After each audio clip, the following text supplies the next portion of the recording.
Number 74 سے تفسیر ہے وَإِذْ قَالَ إِبْرَاهِيمُ لِأَبِيهِ، انہیں ابراہیم کا واقعہ سنائیے تب اس نے اپنے باپ آزر سے کہا کیا تم بتوں کو معبود بنائے بیٹھے ہو جبکہ میں تمہیں اور تمہاری قوم کو کھلی گمراہی میں دیکھ رہا ہوں۔ سورہ کے شروع سے جو بات چلی، بحث چلی، یہاں آ کر نقطۂ عروج یعنی کلائمیکس پہ پہنچ گئی ہے۔ یہاں سے آگے حضرت ابراہیم علیہ السلام اور پھر ان سے پہلے اور ان کے بعد والے جو چیدہ انبیاء کرام آئے، ان کی ہسٹری یہاں پر بتا کر یہ سمجھایا گیا کہ ان سب کی دعوت وہی تھی جو نبی کریم صلی اللہ علیہ وسلم کی دعوت ہے۔ پھر نبی کریم صلی اللہ علیہ وسلم کو مخاطب کر کے فرمایا، اس آیت سے لے کر اگلی آیات تک آپ کو مخاطب کر کے فرمایا جا رہا ہے کہ آپ نے یہ جو ہدایت یافتہ گروپ گزرا ہے انبیاء کرام کا، آپ نے ان کی پیروی کرنی ہے، ان کی ابتدا کرنی ہے، اور اگر آپ کی یہ قوم آپ کی بات نہیں سنتی، پیچھے سے وہ مضمون چلا آ رہا ہے، ہم پڑھ رہے ہیں، تو آپ ان کو ان کے حال پر چھوڑ دیجئے۔ آپ کی ذمہ داری صرف دعوت اور تبلیغ ہے، انذار اور تبشیر ہے، یہ آپ کی ذمہ داری ہے۔ ان کے دلوں میں ایمان کو اکاڑ دینا، ایمان کو ڈال دینا، یہ آپ کی ذمہ داری نہیں ہے۔ یہ بات کلیئر ہوئی آپ کو؟ آگے پھر ہم دیکھیں گے 74 سے آگے چل کر کہ ابراہیم علیہ السلام کے بعد دیگر انبیاء کرام کا بھی ذکر آیا ہے، لیکن یہاں پہ جو آیت 74 میں ابراہیم علیہ السلام کا واقعہ خاص اہتمام کے ساتھ سنایا جا رہا ہے، اس کی وجہ کیا ہے؟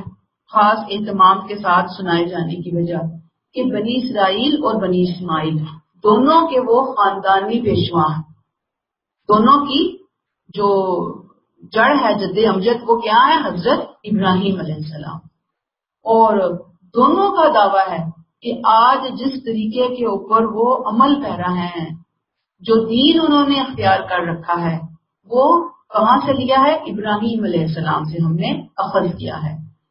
تو یہاں پہ اللہ تعالیٰ نے ابراہیم علیہ السلام کے ذکر سے اس بات کو جو کہ پچھلی آیات سے وہ چلتی چلی آ رہی ہے، اب وہ انبیاء کرام کی جو کہانیاں ہیں یا جو سرگزشت ہے یا جو ان کے قصے ہیں، اس سے اللہ تعالیٰ اب سامنے لے کر آئے کہ کیا ہوا، کیا معاملہ ہوا۔ وَإِذْ قَالَ إِبْرَاهِيمُ، اور وہ وقت یاد کرو جب ابراہیم علیہ السلام نے کہا تھا، کس کو کہا تھا؟ لِأَبِيهِ آزَرَ، اپنے باپ آزر سے کہا تھا۔ اب یہ جو آزر ہے ان سے کیا کہا؟ أَتَتَّخِذُوا أَصْنَامًا آلِهَةً، کہ کیا تم بتوں کو معبود بنائے بیٹھے ہو۔ اب آزر کے بارے میں جو یہود کا لٹریچر ہے، ان کا جو ریلیجیس لٹریچر ہے، اس سے پتہ چلتا ہے کہ آزر صرف بت پرست نہیں تھا بلکہ بت گر بھی تھا، بت فروش بھی تھا، اور اس سے بڑھ کر بت خانے کا مجاور بھی تھا۔ یعنی صرف بتوں کو پوجتا نہیں تھا، صرف وہ بتوں کی پروجیکشن کے اندر نمبر 1 تھا، سرغنہ تھا، لیڈر تھا وہ۔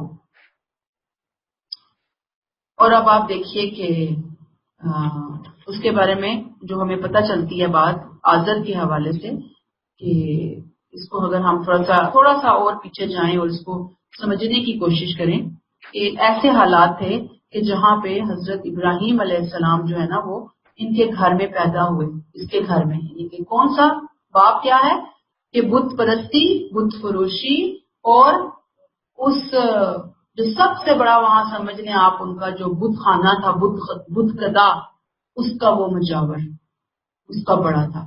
اب ان حالات میں اس کے گھر میں ابراہیم علیہ السلام جیسے اولاد اللہ تعالیٰ دیتے ہیں، سوچنے کی بات ہے۔ گویا بیٹے کے ہاتھ سے ہی بت پرستی پر ضرب لگنے جا رہی ہے، اور چھوٹی موٹی ضرب نہیں ہے، بہت کاری ضرب لگنے جا رہی ہے، اور یہ اللہ تعالیٰ کی قدرت کا کرشمہ ہے نا. دیکھیں کہ ایک ایسے شخص کے گھر میں کہ جو شرک میں سر سے لے کر پاؤں تک نہ صرف خود لتھڑا ہوا ہے، قوم کو بھی لتھیڑنے میں وہ پورا پورا شامل ہے، اس کے گھر میں ایسے بچے کی پیدائش، یہ کیا ہے؟ معجزہ ہے نا. اور اس میں یہ بھی کہ انبیاء علیہ السلام جب تشریف لاتے ہیں تو ان کی جو صداقت ہوتی ہے اس کی دلیل کی نشانی بھی ہے کہ جب وہ پیدا ہوتے ہیں، جب اللہ پیدا کرنا چاہتے ہیں تو کہیں پہ بھی وہ پیدا کر دیتے ہیں. مثلا آپ نے دیکھا ہوگا کہ جو کمل کے پھول ہوتے ہیں نا عموماً وہ کس جگہ پہ پیدا ہوتا ہے؟ آپ نے کبھی وہ چپڑ سا دیکھا ہے؟ اور وہاں پہ کمل کا اتنا خوبصورت پھول ہوتا ہے. اللہ تعالیٰ نے اپنے نبی کو بھیجنا تھا نا، معجزے دے کر بھیجنا تھا. این اس گڑھ کے اندر اپنے نبی کو اٹھایا، این اس گڑھ کے اندر. اور پھر آپ دیکھیے کہ حق کی دعوت دینی تھی انہوں نے، توحید کی دعوت دینی تھی. تو توحید کی دعوت، توحید کی جو اذان تھی، انہوں نے سب سے پہلے اپنے قریبی رشتے کو دینی تھی، جو قریبی بھی تھا اور سب سے محبوب بھی تھا. والد سے بڑھ کر اور انسان کے لیے محبوب کون ہو سکتا ہے؟ اب ابراہیم علیہ السلام کے بارے میں اور تھوڑا سا ہم اور ڈیپتھ میں جاتے ہیں کہ ان سے دنیا کی دو عظیم نسلیں چلتی آ رہی ہیں، بنی اسماعیل اور بنی اسرائیل. اب بنی اسرائیل کے اندر دو مذاہب ہیں، کون کون سے؟ یہود اور عیسائی. اور بنی اسماعیل جو ہیں اس وقت مشرکین مکہ تھے اور بعد میں پھر مسلمانوں نے وہ جگہ لے لی.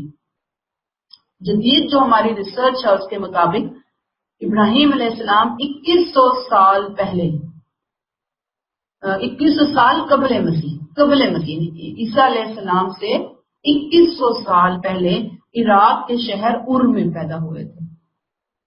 وہاں کی آبادی جو تھی زیادہ تر وہ تجارت پیشہ تھی اور صنعتوں سے وابستہ تھی، صنعتیں تھیں وہاں پر. آبادی 3 طبقوں پر مشتمل تھی. ان کے جو والد آذر ہیں وہ ریاست کے سب سے بڑے مذہبی عہدے دار تھے. ٹھیک ہے، آذر کے پاس سب سے بڑا مذہبی عہدہ تھا. مشرکانہ مذاہب اس وقت وہاں پورے عروج پہ تھا. کل کہتے ہیں کہ ملا کر تقریباً 5000 خداؤں کی عبادت کی جاتی تھی ان کے ٹائم پیریڈ میں، ابراہیم علیہ السلام کے ٹائم پیریڈ میں. ان میں ایک دیوتا ننار بھی تھا، نون الف رے، ننار. یہ اصل میں چاند کا لفظ ہے، نام ہے، اس کو کہا جاتا ہے، اس کے نام پر انہوں نے ننار کا دیوتا بنایا ہوا تھا. سورج دیوتا بھی تھا، اس کا نام شماش تھا، شماش، شین میم الف شین، شماش. ہر ستارے کو بھی رب سمجھا جاتا تھا.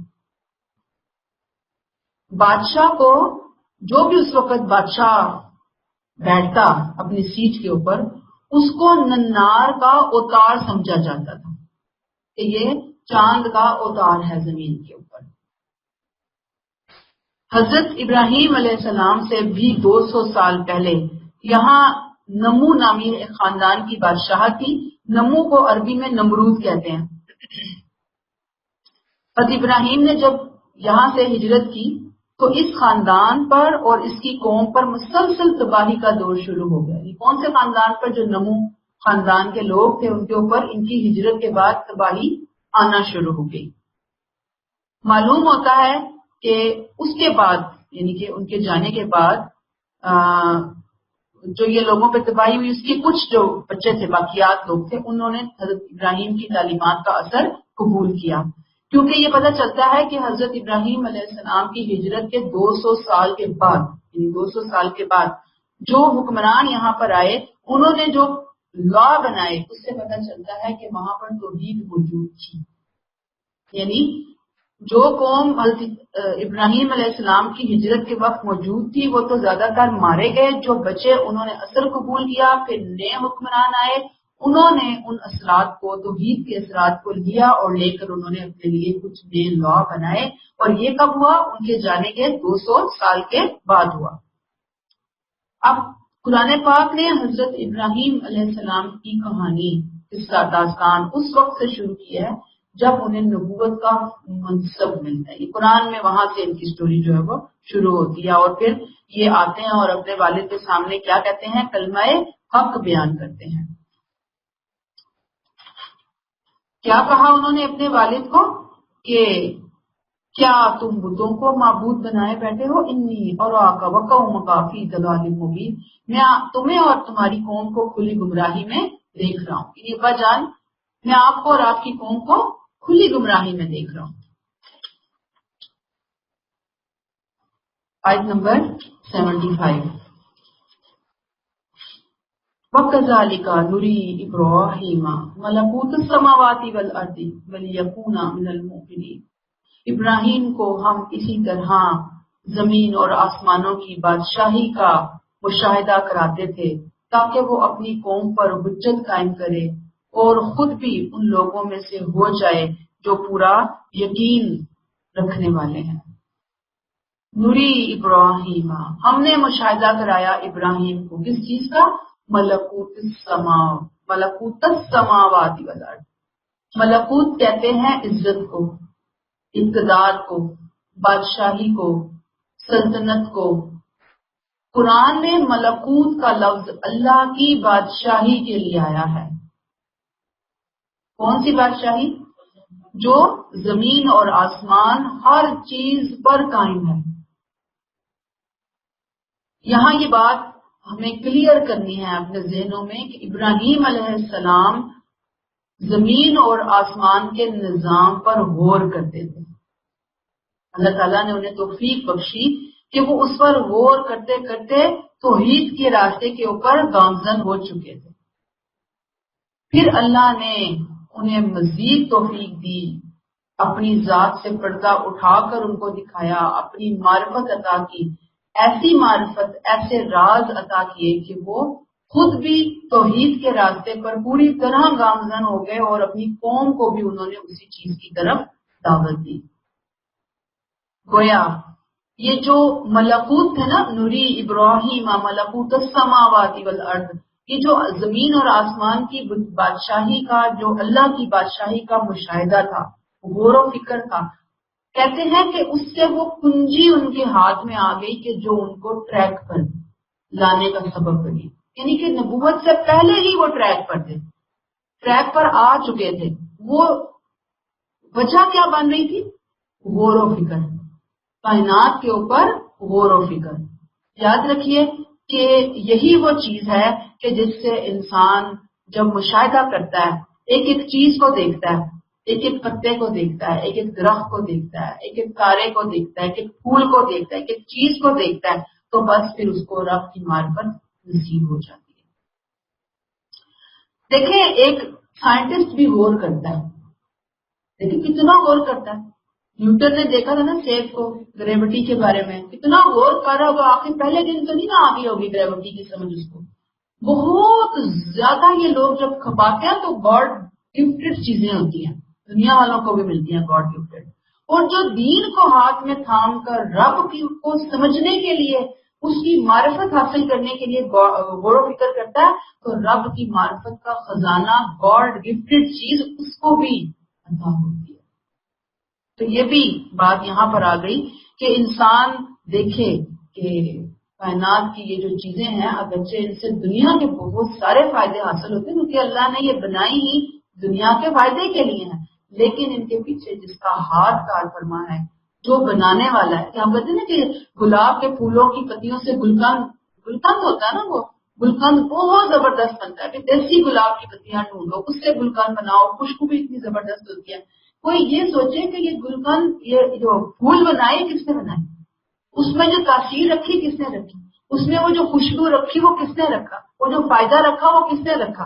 یعنی دنیا کی چیزیں تو ہم نے اخذ کر لی، حکیموں نے بھی اخذ کر لی، ڈاکٹروں نے بھی اخذ کر لی، سائنٹسٹ نے بھی اخذ کر لی، لیکن جس نے وہ سب کچھ بنا کر سامنے رکھا اس کو کسی نے نکالا، پہچانا ہی، اس کو انہوں نے سائڈ پہ رکھ دیا. تو یہاں پر بالکل ایسی ہی بات ہے کہ جب انسان دیکھنا چاہتا ہے نا، ان تمام چیزوں کا مشاہدہ کرتا ہے، ایک ایک پنکھڑی پر غور و فکر کرتا ہے، تو اس کو اپنے رب کی پہچان حاصل ہو جاتی ہے. یہی مشاہدہ تھا ابراہیم علیہ السلام کو جو مشاہدہ کروایا گیا اس سے ان کی بلند نگاہی ان کو نصیب ہوئی اللہ کی توفیق سے. اور پھر یہ خاص چیز ہوتی ہے جو انبیاء کرام کو اللہ تعالیٰ جب چنتے ہیں تو ان کو عطا فرماتے ہیں، جو ابراہیم علیہ السلام کو بدرجہ اولا عطا فرمائی تھی. اور پھر بات وہی آتی ہے کہ مقصد کیا تھا، وَلِيَكُونَ مِنَ الْمُوقِنِينَ. مشاہدہ کیوں کروایا؟ نبوت دینے سے پہلے بھی اور بعد میں بھی، تاکہ وہ اپنی قوم پر حجت قائم کرے ودن بریکٹ، اور خود بھی ان لوگوں میں سے ہو جائے جو پورا یقین رکھنے والے ہیں. یاد رکھیے کہ ایمان پہلا درجہ ہے، پہلا سٹیپ ہے، پہلی سٹیج ہے. یقین اس کے بعد کا مقام ہے، اس کے بعد کا گریڈ ہے، اس کے بعد کا درجہ ہے.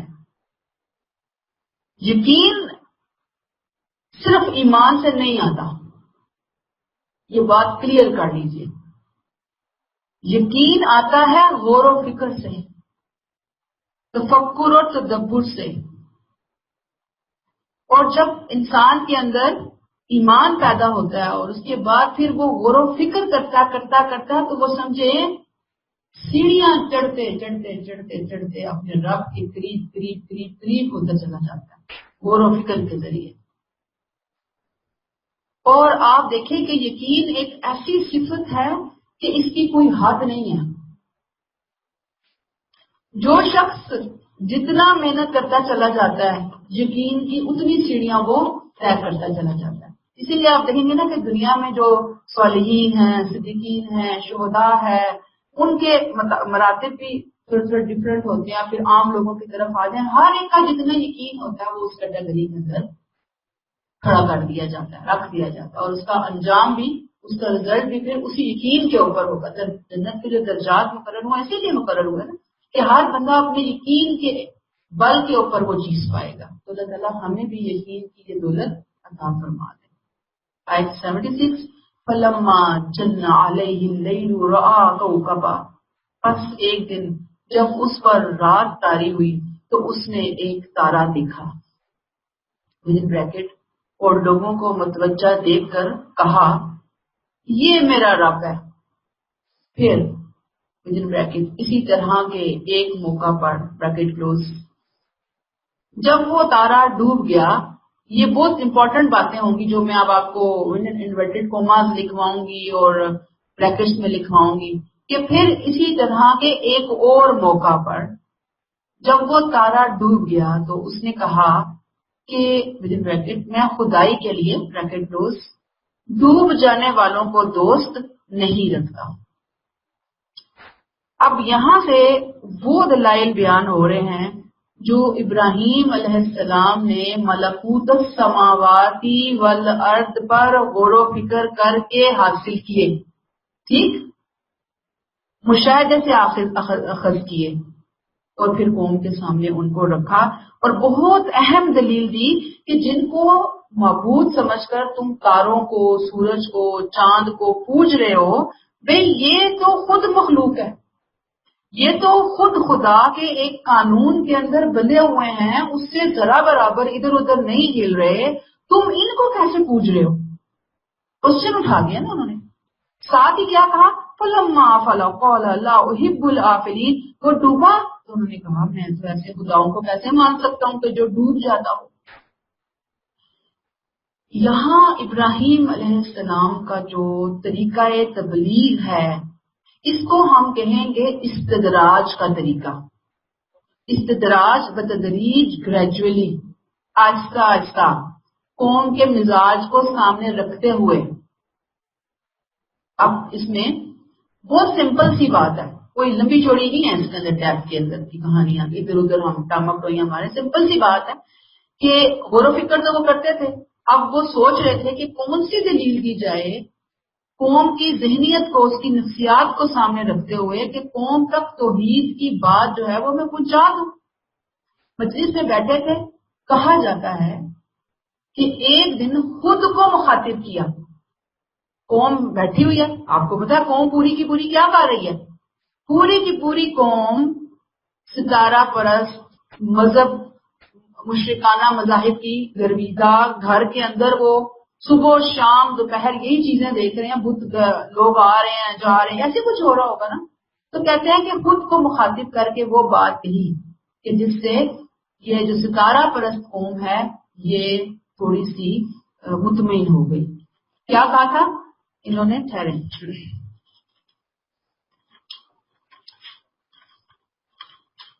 ملکوت السماوات والارض دیکھیں تو پھر انہوں نے کیا دیکھا؟ ایک دن کہ رات تاری ہوئی تو ایک ستارہ دیکھا، کہا قال ھذا ربی، کہ یہ میرا رب ہے. یعنی وہاں پہ محفل میں بیٹھے بیٹھے اونچی آواز میں کہا کہ اچھا یہ میرا رب ہے. ٹھیک، اب کیا ہوا؟ قوم مطمئن ہو گئی کہ بھئی کچھ نہ کچھ تعلیمات کا سلسلہ، کیونکہ نبوت تو مل چکی تھی، کچھ نہ کچھ باتیں ہو رہی تھی. اب قوم کہتی ہے کہ شاید یہ شخص کچھ ماننے کے لیے آمادہ ہو گیا، اس نے کہہ دیا کہ یہ میرا رب ہے، ہمارا رب ہے.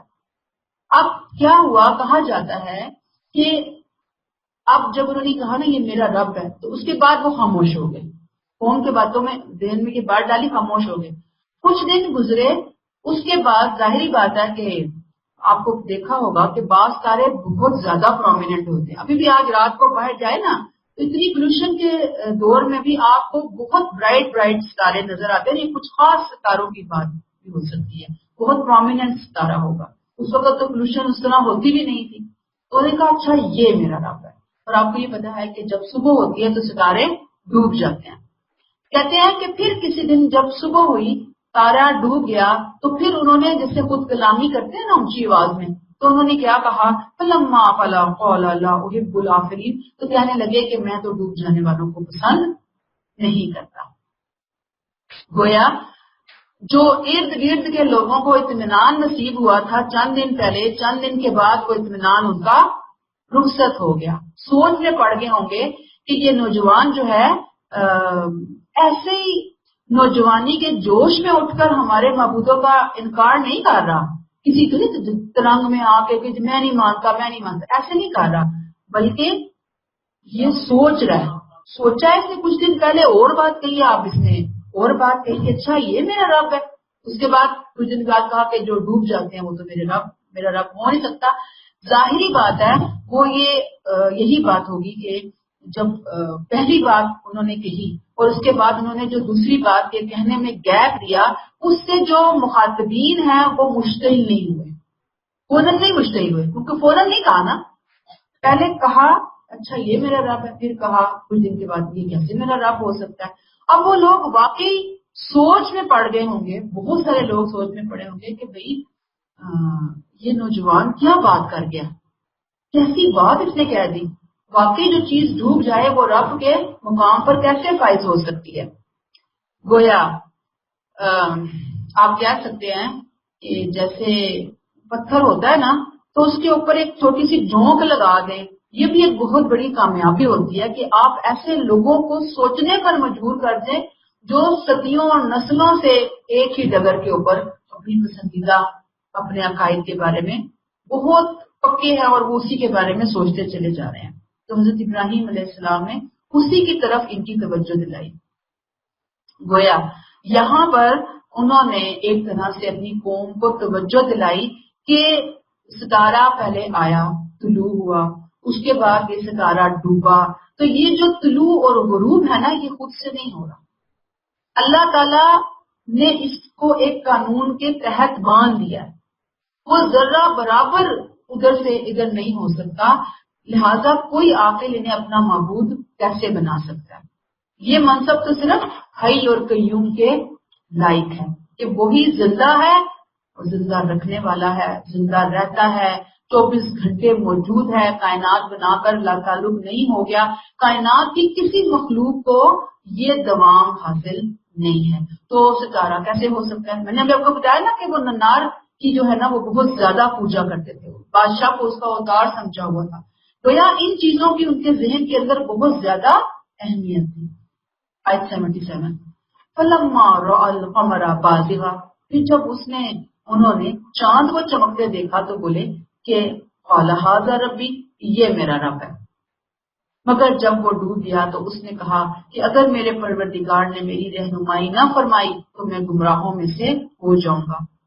اس کے بارے میں بھی یہ آتا ہے کہ کسی دن چاندنی پورے خوبصورتی کے ساتھ 14ویں کا چاند ہوتا ہے پھیلی ہوئی ہوگی، تو انہوں نے پھر تعلیم کا موقع پیدا کیا، پھر تبلیغ کا موقع پیدا کیا، اور اسی انداز سے چاند کے بارے میں وہی بات کی جو سورج کے بارے میں وہ کہہ چکے تھے۔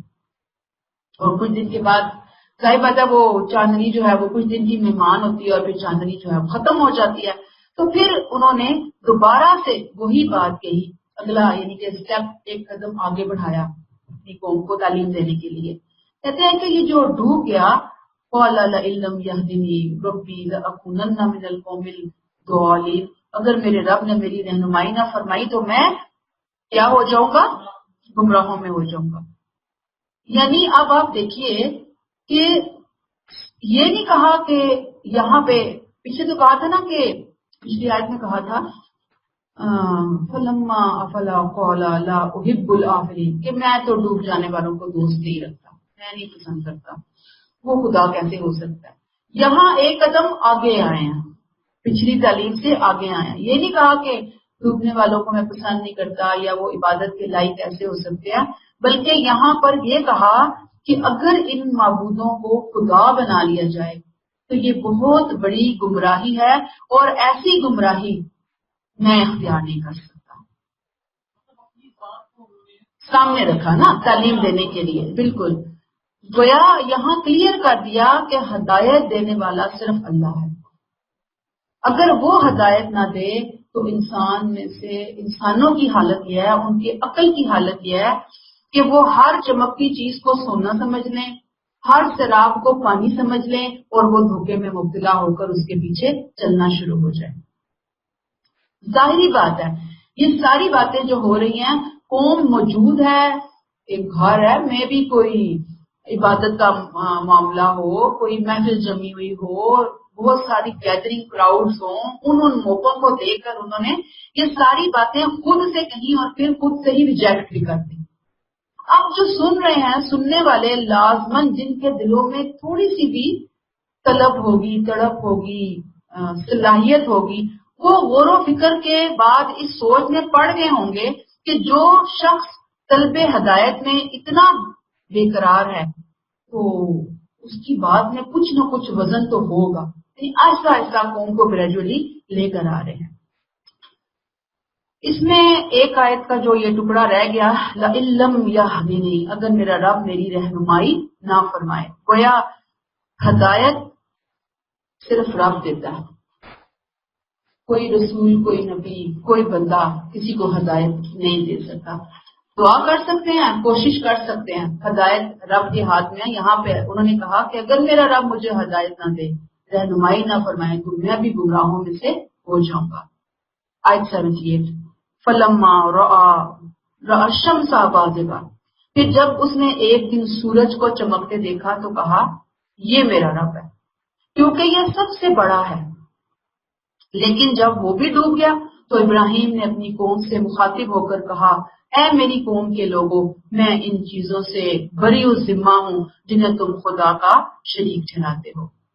گویا سورج کے طلوع اور غروب کو انہوں نے اپنی تعلیم و تبلیغ کا ذریعہ بنا لیا۔ یعنی پہلے ستارے کو بنایا، پھر چاند کو بنایا، اب انہوں نے سورج کو بنا لیا۔ ظاہری بات ہے کہ سورج نکلا ہوگا بڑی آب و تاب سے، نصف نہار ہوا، اور اس کے بعد جیسے ہی وہ غروب ہوا یا کچھ دن کے بعد غروب ہوا، انہوں نے بالکل وہی بات کہی۔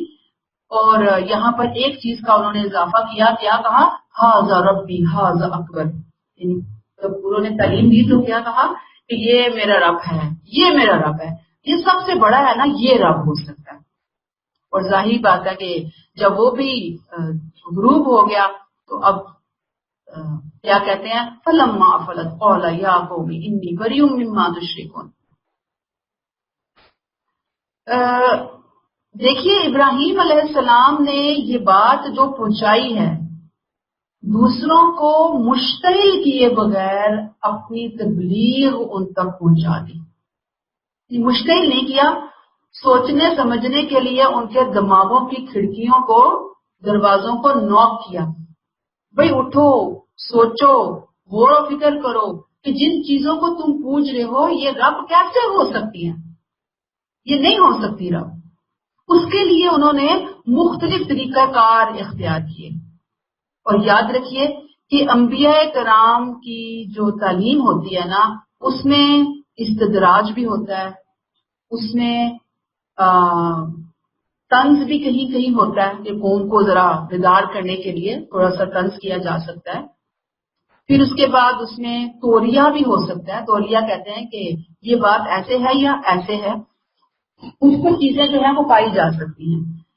لیکن اس میں ایک بات جو سمجھنے کی ہے وہ یہ ہے کہ ہر بات جو اختیار کی جا رہی ہے، ہر طریقہ جو سمجھانے کا اختیار کیا جا رہا ہوتا ہے، اس کا ایک موقع ہوتا ہے، اس کا ایک محل ہوتا ہے، اس کا ایک ٹائم ہوتا ہے، اس کا ایک انداز ہوتا ہے۔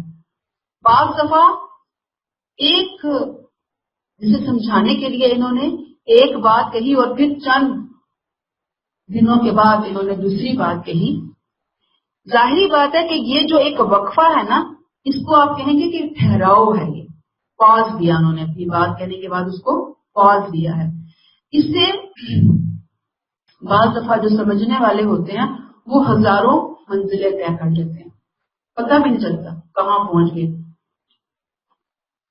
اور اب آپ دیکھ لیجئے کہ اب سورج نے تو ڈھلنا ہی تھا، تو ابراہیم نے اب یہاں پر کھل کر قوم کے سامنے آ گئے۔ پہلے انڈائریکٹ سمجھا رہے تھے، اب ڈائریکٹلی قوم کے سامنے آ گئے اور کیا کہا کہ اے میری قوم کے لوگوں، جن جن چیزوں کو تم خدا کا شریک ٹھہراتے ہو، میں اپنے آپ کو اس سے بری ذمہ قرار دیتا ہوں۔ گویا انہوں نے ستارے، چاند اور سورج کی بے بسی دکھا دی اور خود کو ان سے بالکل لا تعلق کر دیا کہ میرا ایسے شرک سے کوئی تعلق واسطہ نہیں ہے۔ یہ کلیئر ہوگی آپ کو بات؟ اچھا 79 انی وجہت وجہی للذی، میں نے تو یکسو ہو کر اپنا رخ اس ہستی کی طرف کر لیا جس نے آسمان و زمین کو پیدا کیا، اور میں ہرگز شرک کرنے والوں میں سے نہیں ہوں۔ گویا قوم کو مخاطب کر کے اپنے عقیدے کا اعلان کر دیا۔ پچھلی آیت سے اینڈ انی بریء مما تشرکون، میں شرک سے بری ذمہ ہوں، میرا کوئی لینا دینا نہیں ہے اس شرک کے ساتھ۔ میں کیا کرتا ہوں؟ میں کس چیز کو فالو کرتا ہوں؟ توحید کو۔ کس انداز میں توحید کی دعوت پیش کی؟ وہ جو پچھلا ستارہ، چاند، سورج، ان کے طلوع اور غروب سے ان کے الہ نہ ہونے کی طرف اشارہ کر کے پھر ان کو بنانے والی ہستی کی طرف اشارہ کیا۔ فَطَرَ لِلَّذِي فَطَرَ السَّمَاوَاتِ وَالْأَرْضِ، اس ہستی کی طرف میں اپنی توجہ، اپنا عقیدہ، اپنی فکر ڈائیورٹ کرتا ہوں جو آسمانوں اور زمین کو بنانے والا ہے۔ گویا جی جی جی جی اس کے بعد تو پھر یہ بنی اسرائیل اور بنی اسماعیل سے ہی آتے رہے ہیں نا انبیاء کرام، اور بنی اسماعیل میں سے تو آپ صلی اللہ علیہ وسلم تشریف لائے، باقی سارے ادھر سے آئے۔ دیکھیں پیچھے ہم نے جہاں ابراہیم علیہ السلام کا ذکر شروع ہوا تھا نا، وہاں ہم نے ایک بات پڑھی تھی کہ ہم نے ابراہیم کو ملکوت کا مشاہدہ کروایا نا۔ کیوں کروایا؟ تاکہ وہ یقین کرنے والوں میں سے ہو جائیں۔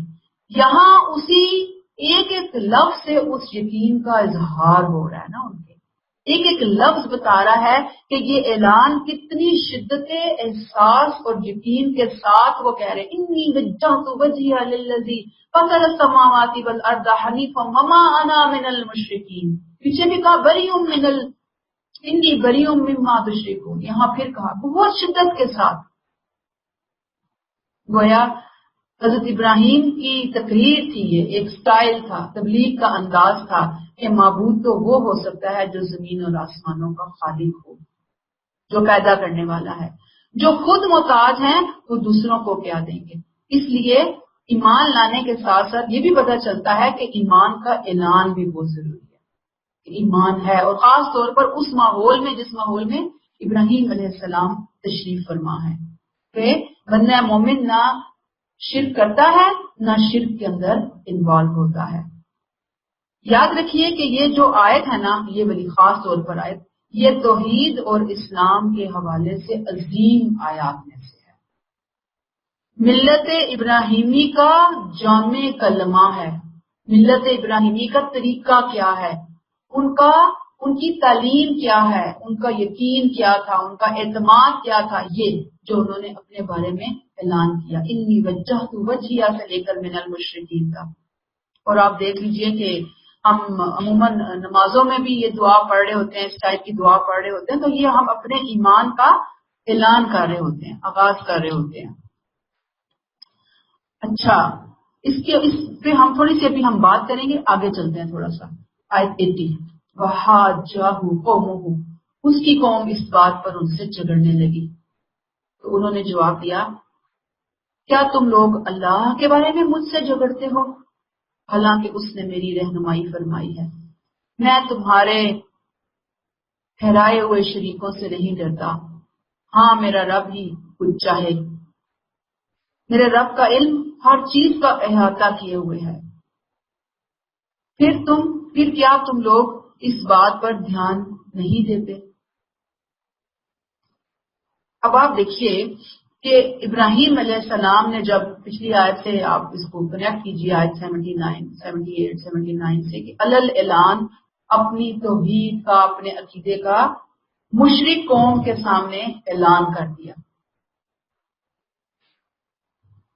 تو اب کیا ہوا جب اعلان کیا، وَحَاجَّهُ قَوْمُهُ، اعلان سننا تھا، دلیل سننی تھی، دلیل کا جواب دلیل سے دینے کی بجائے قوم کا آگے سے رسپانس کیا تھا، قوم نے جھگڑنا شروع کر دیا، لڑائی شروع کر دی، اور لڑائی بھی کیسی تھی کہ انہیں اپنے معبودوں سے، بتوں سے، وہموں سے ڈرانا شروع کر دیا۔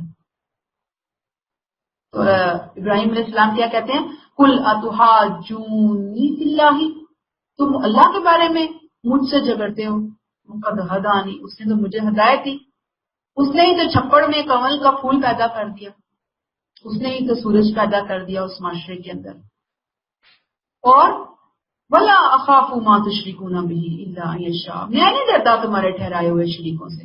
ظاہری بات ہے وہ ڈراتے ہوں گے نا کہ اگر تم نہیں مانو گے تو تم پکڑ میں آ جاؤ گے، ان بتوں کا غضب تم پر نازل ہوگا، تم تباہ و برباد کر دیے جاؤ گے، تم محروم کر دیے جاؤ گے، ایسا ہی ہے نا۔ جیسے آج بھی آپ کسی کو نہ مانے نا، اس طرح کی کسی ہستی کو تو کہا جاتا ہے کہ تم تو بہت سخت پکڑ میں آ جاؤ گے، تمہارا تو تباہی بربادی پھر جائے گی، اگر تم نے فلاں پیر کو نہ مانا، اگر تم نے فلاں کو نہ مانا تو پتہ نہیں کیا ہو جائے گا۔ تو یہاں پہ آپ دیکھ لیجئے کہ بڑی ہی امپورٹنٹ بات ہے جو اس بات سے ہمیں ضمنی طور پر پتہ چل رہی ہے کہ شرک کی جو بنیاد ہوتی ہے نا، اس بنیاد کے اندر خوف ہوتے ہیں، وہم ہوتے ہیں، اندیشے ہوتے ہیں، اسی سے شرک پنپتا ہے، پھلتا پھولتا ہے، اس کو خوراک ملتی ہے کہ جب لوگوں کے ذہن کے اندر یہ چیزیں آنا شروع ہو جاتی ہیں۔ تو اب آپ دیکھ لیجئے کہ ابراہیم علیہ السلام کو قوم یہی ڈرا رہی ہے کہ تم پر بجلی گرے گی خدا نہ خواستہ، فاحش ہو جاؤ گے، بیمار ہو جاؤ گے، پکڑے جاؤ گے، مر جاؤ گے۔ اب ابراہیم علیہ السلام نے کیا کہا، تم مجھ سے لڑتے ہو رب کے بارے میں، اس رب کے بارے میں کہ جس سے تم بھی زمین اور آسمان کا خالق مانتے ہو۔ وَلَا أَخَافُ مَا تُشْرِكُونَ بِهِ، میں نہیں ڈرتا تمہارے شریکوں سے، میں تمہاری گدڑ بھبکیوں سے نہیں ڈرتا۔ یاد رکھیے کہ ان کی قوم خدا کی منکر نہیں تھی، بلکہ جیسے باقی قومیں خدا کو کے تصور کو رکھتی ہیں لیکن شریک ٹھہراتی ہیں، ایسے ہی ان کی قوم بھی تھی۔ اور یہ جملہ جو ہے نا بتا رہا ہے وَسِعَ رَبِّ كُلَّ شَيْءٍ عِلْمًا، یہ سارے جملے بتا رہے ہیں کہ یہ ساری جو ان کی باتیں ہیں نا، یہ نبوت کے بعد کی باتیں ہیں، نبوت سے پہلے کی باتیں نہیں ہیں۔ اب یہاں پہ جو انہوں نے کہا کہ اِلَّا أَن يَشَاءَ رَبِّي شَيْئًا، مطلب یہ جو کچھ میں کہہ رہا ہوں اللہ کے اعتماد پہ کہہ رہا ہوں، توحید کا اعلان کیا، مشرکوں سے اعلان برات کیا، میں تمہارے ان فرضی معبودوں سے کوئی نہیں ڈرتا، میرا ارادہ جتنا پاک ہے، جتنا مضبوط ہے، تو یہ پروردگار کی توفیق سے ہی ہے، میرے پروردگار نے مجھے اذن دیا۔ لیکن بہرحال ہر راستے کی اپنی آزمائشیں ہیں، اس کی دی ہوئی توفیق سے کے بغیر میں اس راستے میں سرخرو نہیں ہو سکتا۔ اگر میرے رب نے کوئی تکلیف میرے راستے میں رکھی ہوئی ہے، میرے لیے رکھی ہوئی ہے، تو وہ میرے رب کی طرف سے ہے، تمہارے معبودوں کی طرف سے کوئی تکلیف مجھ پہ نہیں آنے والی۔ وسع ربی کل شیء علما، اس لیے مجھے یہ اندیشہ بھی نہیں کہ اس کی لا علمی میں کوئی مجھے نقصان پہنچائے گا، اسے ہر چیز کا علم ہے۔ وسع ربی کل شیء علما، ہر چیز کا احاطہ کیے ہوئے ہے۔ افلا تتذکرون، پھر کیا تم لوگ اس بات پر دھیان نہیں کرتے؟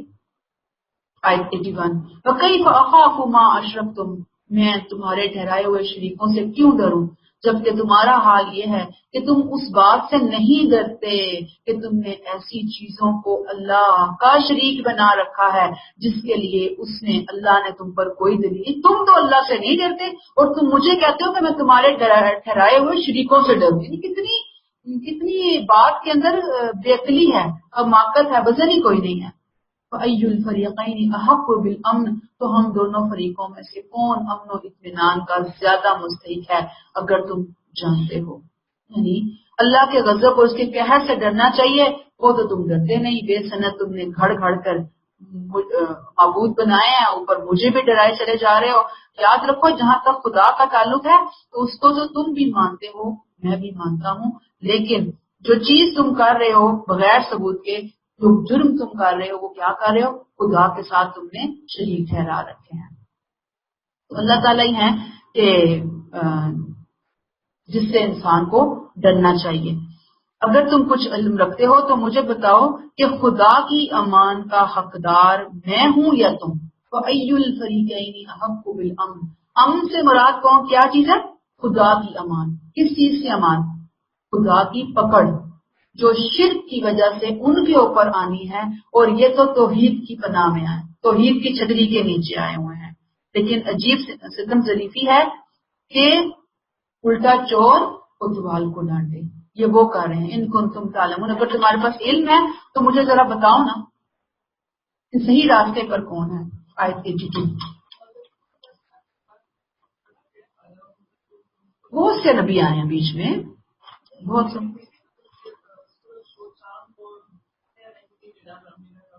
تو شرک بہت زیادہ آ گیا نا۔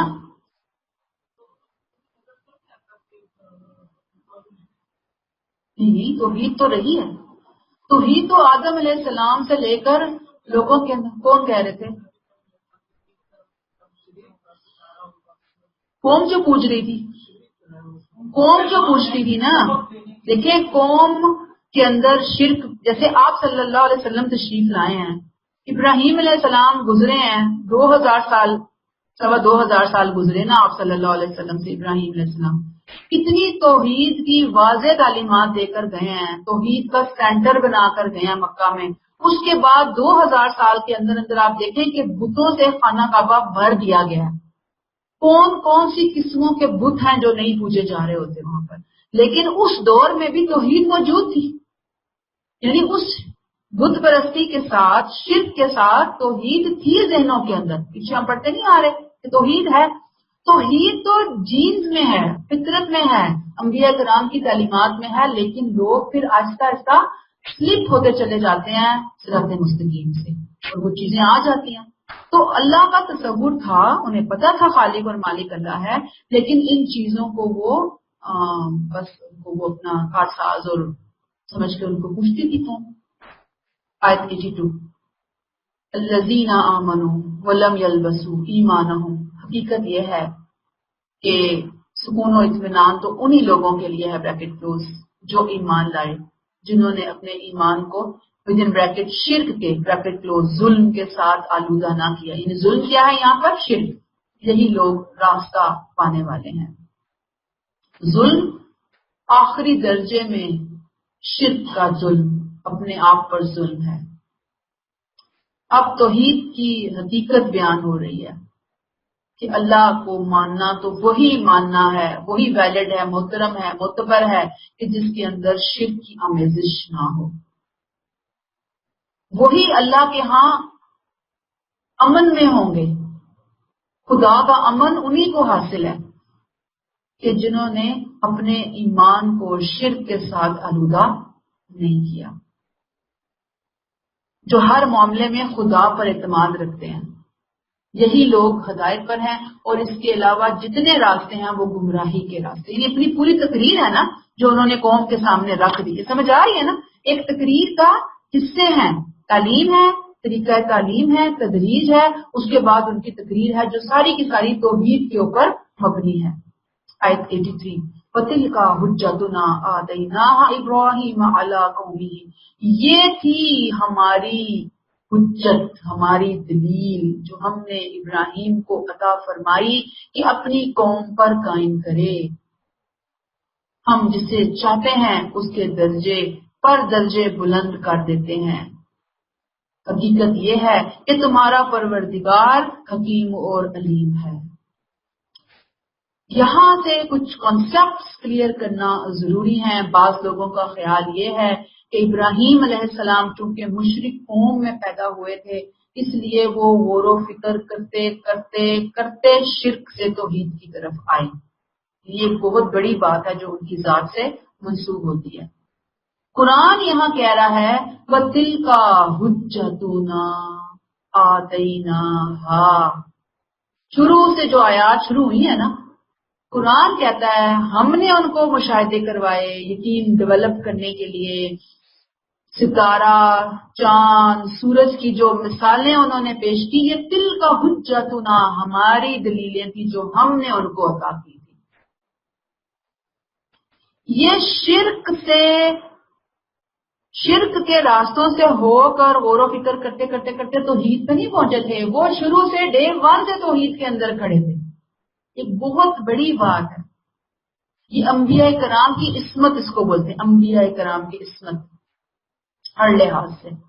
قرآن کہتا ہے کہ یہ دلیل کا طریقہ تھا جو ہم نے ابراہیم کو ان کی قوم کے مقابلے میں عطا کیا، یہ فکری ارتقاء نہیں تھا بلکہ یہ دعوتی ارتقاء تھا۔ دعوت میں، تبلیغ میں، تدریج کا طریقہ انہوں نے اختیار کیا تھا۔ یاد رکھیے کہ جب بھی اللہ اپنے نبیوں کو منصب رسالت میں فائز کرنا چاہتے ہیں، یاد رکھیے وہ منصب رسالت ملنے سے پہلے بچپن سے ہی نوجوانی تک فطرت اللہ پر ہوتے ہیں، وہ توحید پر ہوتے ہیں۔ شرک کی آلودگی ایک لمحے کے لیے بھی انہیں چھو کر نہیں گزری ہوتی۔ زندگی میں کوئی ٹائم پیریڈ ایسا نہیں آیا ہوتا، انبیاء کے بارے میں یہ بات جان لیجئے۔ پھر دوسری بات یہ کہ پیغمبروں کے ہاں فکری ارتقاء نہیں ہوتا، فکری نہیں ہوتا ارتقاء۔ اس کی وجہ کیا ہے کہ اللہ تعالیٰ انہیں پہلے دن سے ہی ایسی نشانیاں دے کر اپنی ذات کے بارے میں کھڑا کرتے ہیں کہ جیسے کسی کو اٹھا کر سورج کی روشنی میں کھڑا کر دیجیے کہ یہ سورج کی روشنی ہے۔ پہلے دن سے ہی وہ کامل روشنی کے اندر کھڑے ہوتے ہیں، ان کی بات پہلے دن اور آخری دن میں ایک جیسی ہوتی ہے۔ یہ نہیں ہوتا کہ وہ نعوذ باللہ یو ٹرن لیں، پہلے دن کچھ اور کہا، اگلے دن کچھ اور بولا، اس سے اگلے دن کچھ اور بولا۔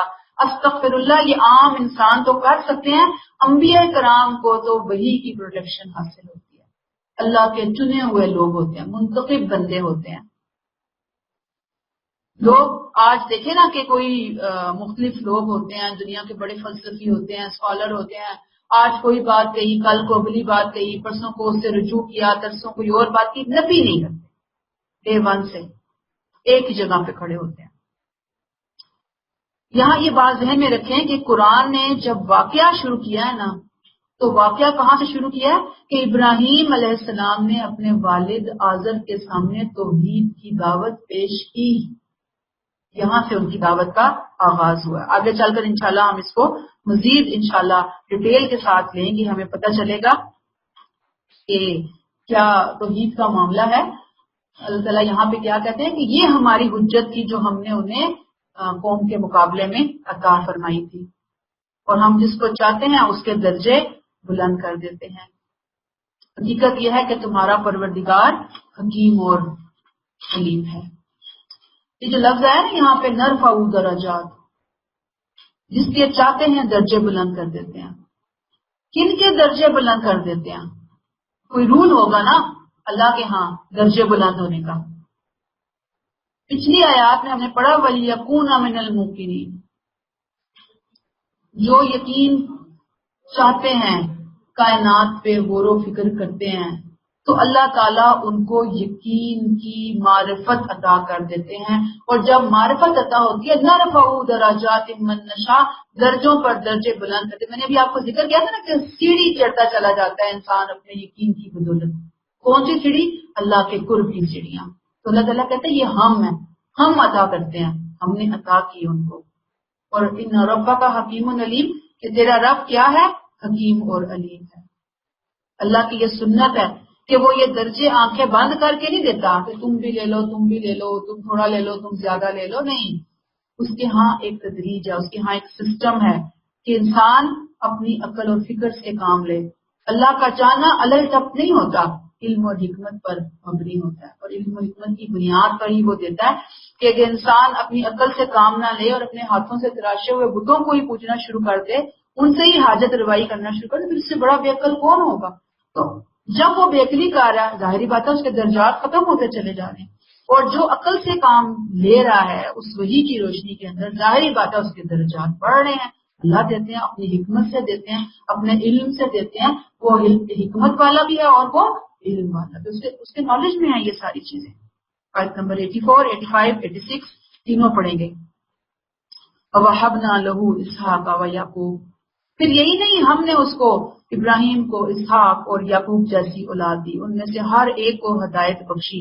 اس سے پہلے ہم نے نوح کو بھی راہ راست دکھائی تھی. اور ودن بریکٹ ابراہیم کے بعد بریکٹ کلوز اس کی ذریت میں سے، یعنی ابراہیم علیہ السلام کی ذریت کا ذکر آ گیا یہاں پر. نوح علیہ السلام کے بعد کس کا ذکر آیا؟ وَمِن ذُرِّيَّتِهِ، یہ نوح کی ذریت نہیں ہے، یہ ابراہیم علیہ السلام کی ذریت ہے. ابراہیم کو ہم نے اسحاق اور یعقوب دیے، ٹھیک، پھر نوح اور ان کو بھی ہم نے ہدایت دی تھی. اس کے بعد ابراہیم علیہ السلام کی ذریت داؤد، سلیمان، ایوب، یوسف، موسیٰ، ہارون علیہ السلام کو راہ راست دکھائی. بہترین طریقے سے کام کرنے والوں کو ہم اسی طرح انعام دیتے ہیں. اس طرح ہم نے زکریا، یحییٰ، عیسیٰ اور الیاس کو بھی راہ ہدایت بخشی علیہ السلام. یہ سب نیکوکاروں میں سے تھے. الیاس جو ہے نا یہ بائبل میں ان کا نام ایلیا آیا ہے، الیاس کا نام ایلیا کے نام سے آیا ہے. ٹھیک ہے. آیت 86 اور اسماعیل، یسع، یونس اور لوط علیہ السلام کو بھی ہم نے فضیلت دی، بخشی، راستہ دکھایا. ان میں سے ہر ایک کو ہم نے اہل دنیا پر فضیلت بخشی. اس سے ملتے جلتے نام یسع جو ہے نا، یسع بھی آیا ہے بائبل کے اندر. اس میں الیشی کے تلفظ سے بائبل میں ان کا نام ملتا ہے. یعنی پیچھے ہم نے پڑھا نا الیاس ایلیا ہیں، جو یسع ہیں یشی کے نام سے ہیں. ان کا زمانہ 713 قبل مسیح بتایا جاتا ہے. پھر یسیہ ہے، ایک یسیحا ہے، یسیحا نبی آئے ہیں، یہ سین عین یہ الف ہے. ان کا زمانہ جو ہے نا 620 قبل مسیح بتایا جاتا ہے. گویا یہاں پہ اللہ تعالیٰ نے عمومی فضیلت کا ذکر کر دیا کہ جو ان انبیاء کرام کو ان کے منصب کے اعتبار سے اللہ تعالیٰ نے تمام انسانوں کے اوپر عطا کی تھی. ابھی ہم پیچھے آیات میں پڑھ کر آئے تھے کہ ابراہیم علیہ السلام کی جو دعوت ہے اور پھر اللہ تعالیٰ کی ایک سنت ہے کہ ہم یقین والوں کو، ایمان والوں کو درجات میں بلندی عطا فرماتے ہیں، درجات دیتے ہیں. تو اللہ تعالیٰ کہتے ہیں کہ ہم نے دنیا میں بھی ان کی دعوت کو عزت اور سرفرازی کا، درجات کی بلندی کا ذریعہ بنایا.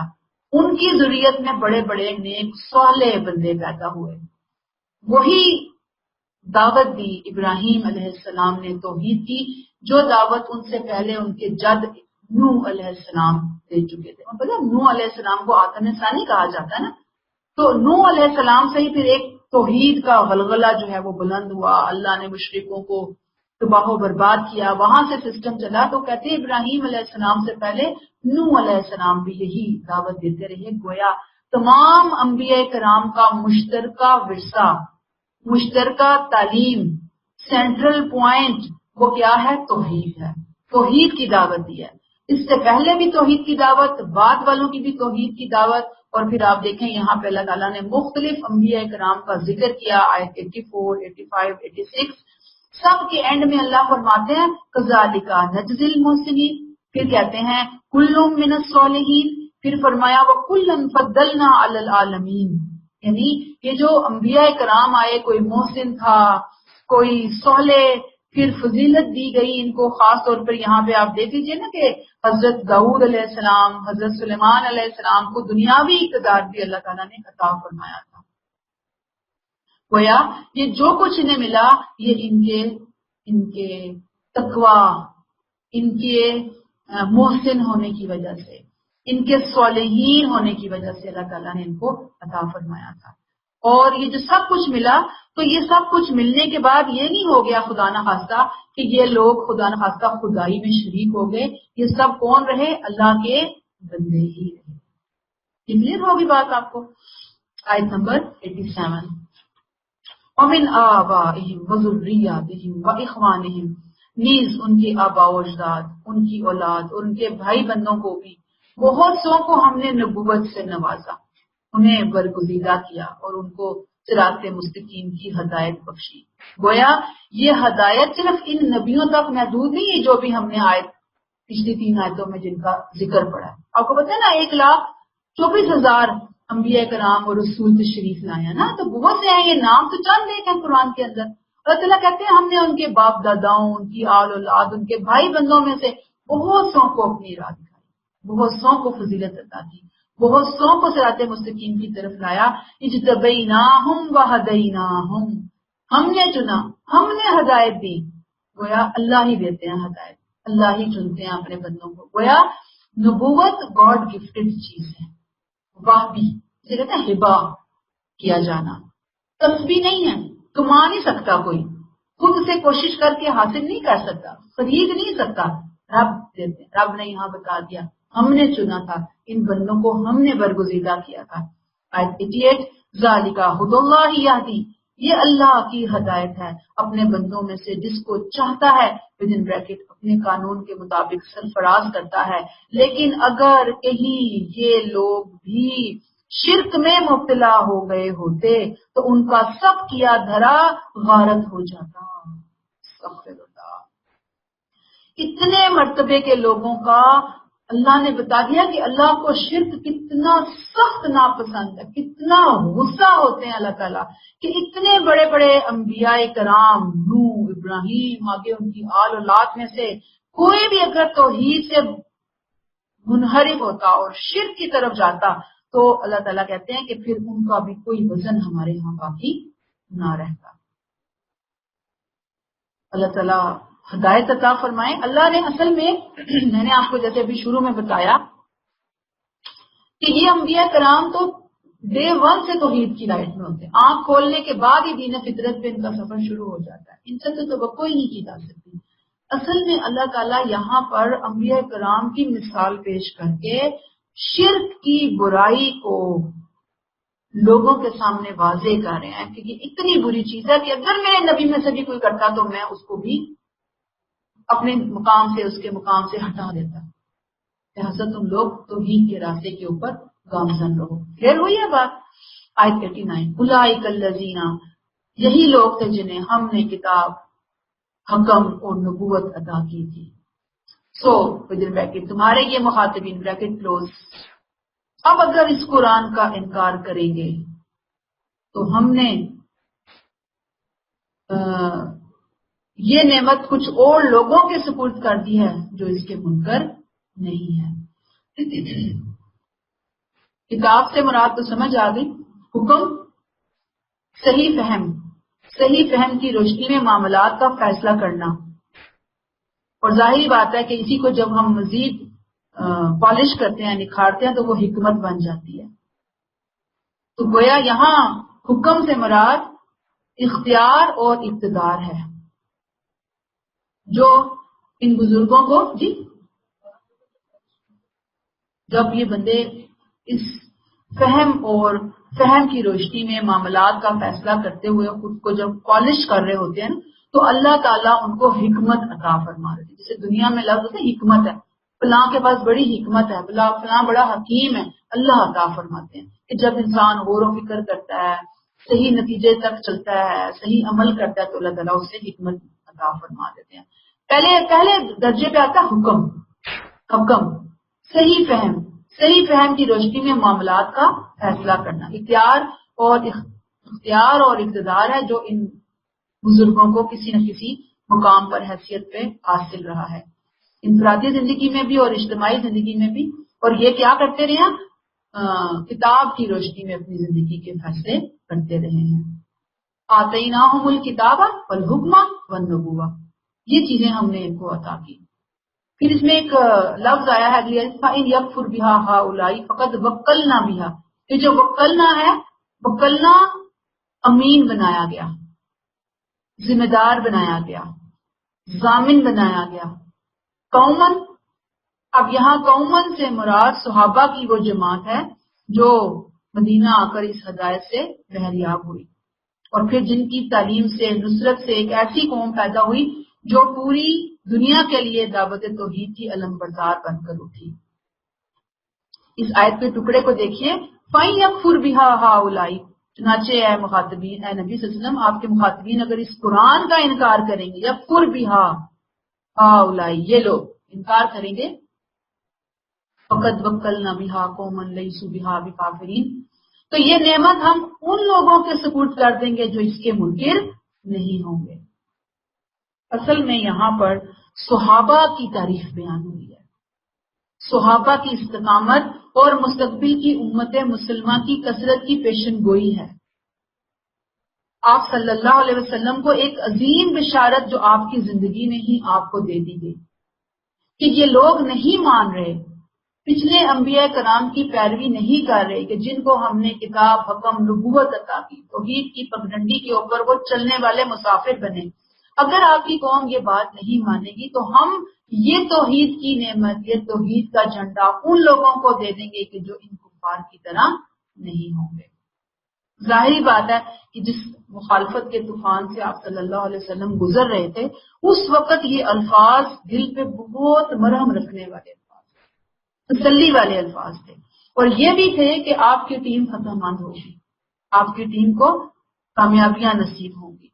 اور ظاہری بات ہے کہ یہاں پر یہ بھی تسلی ہے آپ صلی اللہ علیہ وسلم کے لیے کہ جن لوگوں کو اللہ تعالیٰ نے آپ کے ساتھ توحید کا علم بردار بنا کر کھڑا کیا صحابہ کرام کو، ان کی تھوڑی تعداد پر مت جائیے.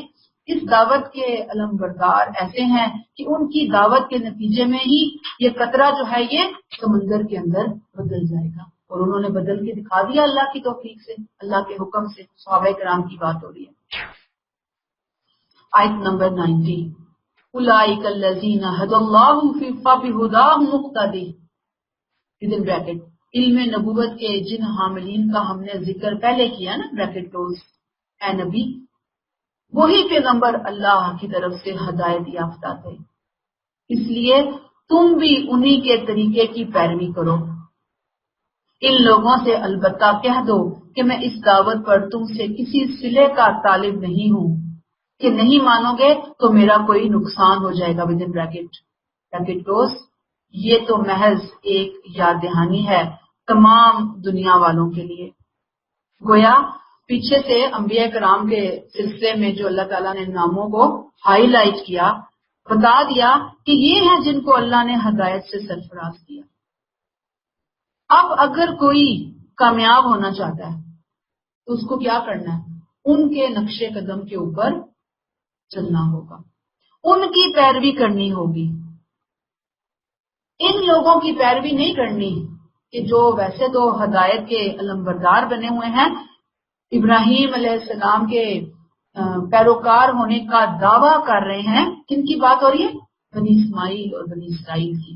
یعنی یہ کیا کہہ رہے ہیں کہ ہم کس کے نقش قدم پہ چل رہے ہیں؟ ابراہیم علیہ السلام کے نقش قدم، اسحاق علیہ السلام کے، یعقوب علیہ السلام کے نقش قدم پر چل رہے ہیں، لیکن پیروی کر رہے ہیں شیطان کی.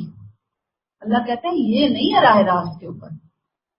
راہ راست پر تو وہ ہیں جو کہ پہلے ہدایت یافتہ تھے، اس لیے فبہداہم مقتدی، اس لیے آپ بھی انہی کے طریقے کی پیروی کیجیے، انہیں ان کے حال پر چھوڑ دیجیے اور انہیں کہیے اے نبی صلی اللہ علیہ وسلم قل لا اسألکم علیہ اجر، کہ میں تم سے اس دعوت پر کوئی صلہ نہیں مانگ رہا، کوئی معاوضہ نہیں مانگ رہا.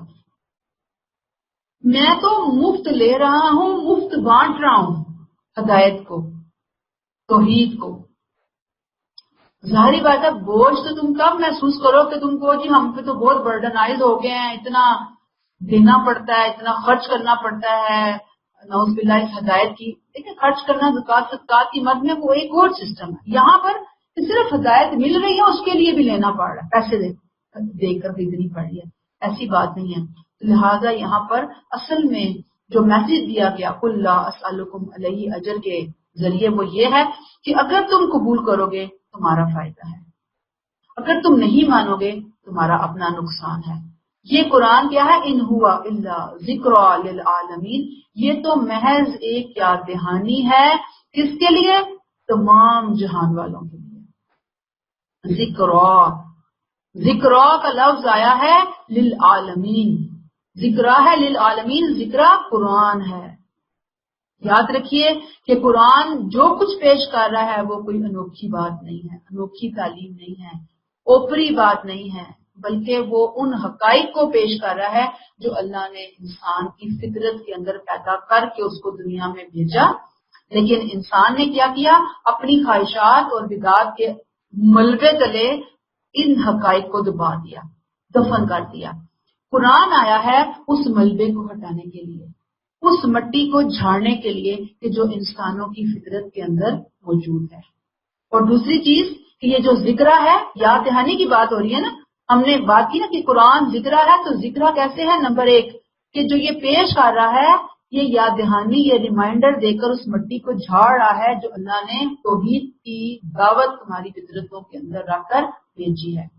پھر ذکر کیسے ہے کہ جیسے نوح علیہ السلام، ابراہیم علیہ السلام، تمام انبیاء جو تعلیم لے کر آئے، وہی تعلیم، وہی دعوت، وہی یاد دہانی، وہی ریمائنڈر یہ قرآن بھی دے رہا ہے۔ لیکن استغفر اللہ، لوگوں کا حال یہ ہے کہ انہوں نے اپنے اپنے وقت میں، اپنے اپنے دور میں مختلف ضلالتیں خود گھڑی، اور گھڑنے کے بعد ان کو اپنے ان بزرگوں سے منسوب کر کے خود کو ان کا وارث بنا کر خود کو پروموٹ کرنا شروع کر دیا۔ تو اللہ تعالیٰ نے یہاں نبی کریم صلی اللہ علیہ وسلم کے ذریعے بتا دیا کہ قرآن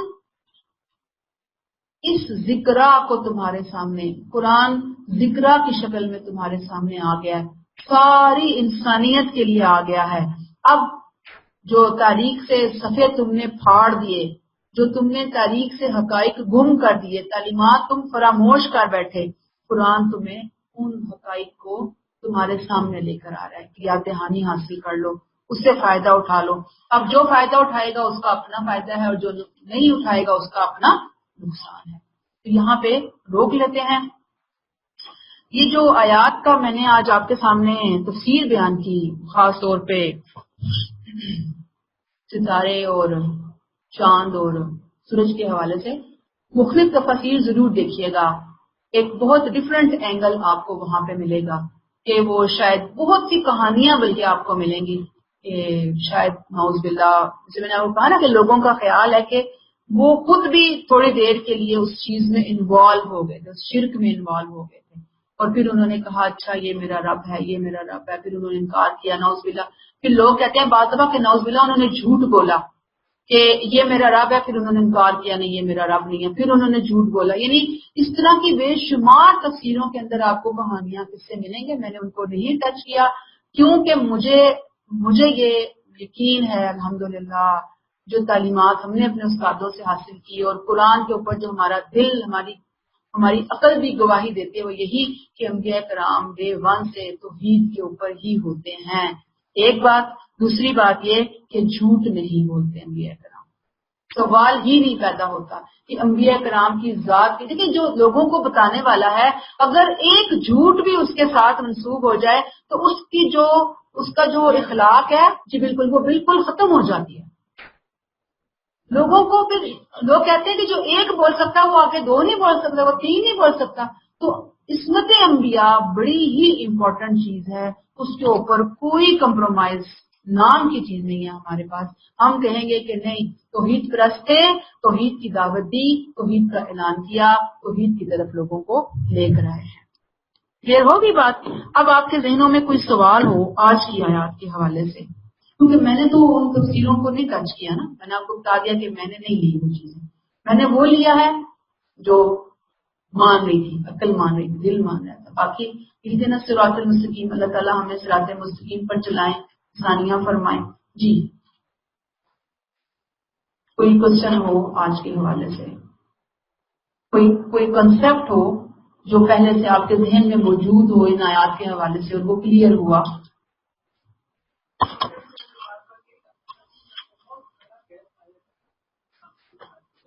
نوح علیہ السلام کے زمانے میں ٹائم پیریڈ کا تو ہمیں نہیں نہ بتایا گیا. ہاں آیا ہوگا نا. دیکھیں بیچ میں قوم عاد آئی ہے، قوم سمود آئی ہے، پھر اس کے علاوہ بہت سی اور قومیں آئی ہیں. یعنی وہ سارا ٹائم پیریڈ نوح علیہ السلام ابراہیم کے درمیان کا ٹائم پیریڈ ہے نا. وہ ساری قومیں آئی ہیں نا. کتنا ٹائم پیریڈ ہے ہمیں نہیں پتا، کتنے اور نبی آئے ہیں ہمیں نہیں پتا. بہت آئے بے شک 1,24,000 انبیاء تو آخر آئے ہیں نا کسی نہ کسی ٹائم پیریڈ میں. لیکن ہمیں ٹائم پیریڈ نہیں بتایا گیا. اور ویسے بھی یہ باتیں ایسی ہیں ٹائم پیریڈ کے حوالے سے کہ اس کے پتہ چلنے یا نہ چلنے سے ہمیں کیا فائدہ یا نقصان. ہمیں تو ایک لیسن دے دیا گیا. آدم علیہ السلام سے لے کر نبی کریم صلی اللہ علیہ وسلم تک انبیاء کرام کی پوری سرگزشت ہسٹری ہمارے سامنے رکھ دی گئی کہ وہ صالحین تھے، وہ محسنین تھے. ہم نے ان کو فضیلت دی تھی، ہم نے ان کو چنا تھا. ان کا ایک ہی موٹو تھا، ان کا ایک ہی شعار تھا، ان کی ایک ہی تعلیم تھی، وہ تھی توحید. اور شرک سے انہوں نے اپنے آپ کو مکمل طور پر پاک رکھا اور انہوں نے اس چیز کا اعلان کیا کہ بری ذمہ ہوں.